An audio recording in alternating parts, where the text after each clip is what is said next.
Mas paigtingin pa ng PNP Highway Patrol Group ang pagbabantay sa mga kalsada laban sa mga kolorom na sasakyan na bumabiyahe lalo na ngayong inaasahan ang dagsa ng mga pasahero dahil sa undas. Si Ryan Lesiges sa sentro ng balita. Inaasahan na ang pagdagsa ng mga pasahero sa iba't ibang bus terminals na uuwi sa kanilang probinsya kasabay sa nalalapit na paggunita ng undas ngayong taon. Dahil dito pinaigting ng PNP Highway Patrol Group ang pagbabantay laban sa mga kolorom na sasakyan na maaring manamantala sa dagsa ng mga pasahero. Unang-una dapat po ang mga kolorom po kasing sasakyan ay hindi po talaga din otorisado ng LTFRB at ng ating pong Land Transportation Office. At kung ito po ninyo ay masangkot po sa anumang pong kaguluhan, mapakrimenpan po or any traffic accident, mahirap din sa isang banda ng mga biktima yung patungkol din sa mga insurances.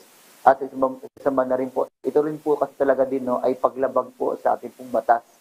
Kaya maaring magkaroon po ito ng pangit na resulta, hindi lamang din po sa driver and even nga din po sa passenger po, ito pong sasakyan po na gagamitin po. Ayon kay PNP HPG spokesperson, Police Lieutenant Nadim Malang, babantayan din nila ang posibleng pagdami ng modus ng rentangay scheme. Karaniwan na aniya kasing tumataas ang kaso ng rentangay sa tuwing sumasapit ang undas. Kung ito po ay pakarerenta po natin sa mga private individual, marapat lamang po na kilalanin po nila ang kanila po magiging kliyente.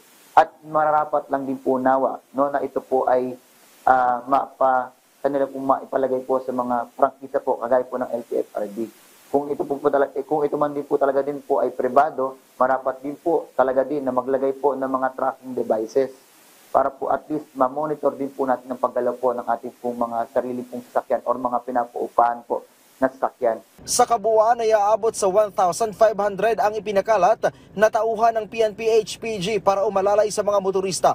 Nakatutok ang mga ito sa 141 na mga sementeryo at mga kolumbaryo. May ipinakalat din ang mga tauhan ng HPG sa mga major thoroughfare upang matiyak na maalalayan ang mga motoristang masisiraan sa daan. Ang Luzon, Visayas region and even the Mindanao region ay binigyan po ng red teaming ng ating pong Director HPG na kung saan ang ating pong command group together with our division chiefs ay nahati din po sa tatlo na kung saan sila po rin ang mismong mag-i-inspect randomly or regularly dito nga po sa days na nabanggit po natin.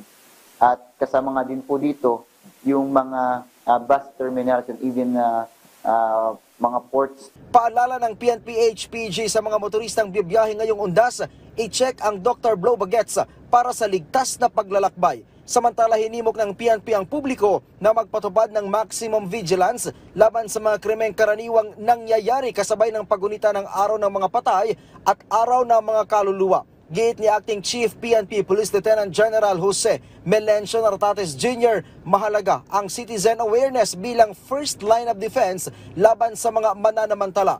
Kasabay nito ay tiniyak ng hepe ng pambansang pulisya na magsasagawa sila ng proactive measures na layong palakasin ang public safety measures at siguruhin ang maayos at ligtas na paggunita sa undas sa buong bansa. Pinayuhan din nito ang publiko na iwasan ang pagdadala ng malalaking halaga ng pera kapag bibisita sa sementeryo, kolumbarya at iba pang memorial sites sa undas. Bilin ni Nartates sa lahat ng regional at provincial commanders na tukuyin at tutukan ang local areas of concern gaya ng sementeryong dagsa ang mga tao at mga transport terminal para sa tamang deployment. Inatasan naman ang police intelligence units na bantayang mabuti ang potential criminal groups at iba pang threat actors. Matatanda nga abot sa higit 50,000 police personnel ang idineploy sa buong bansa.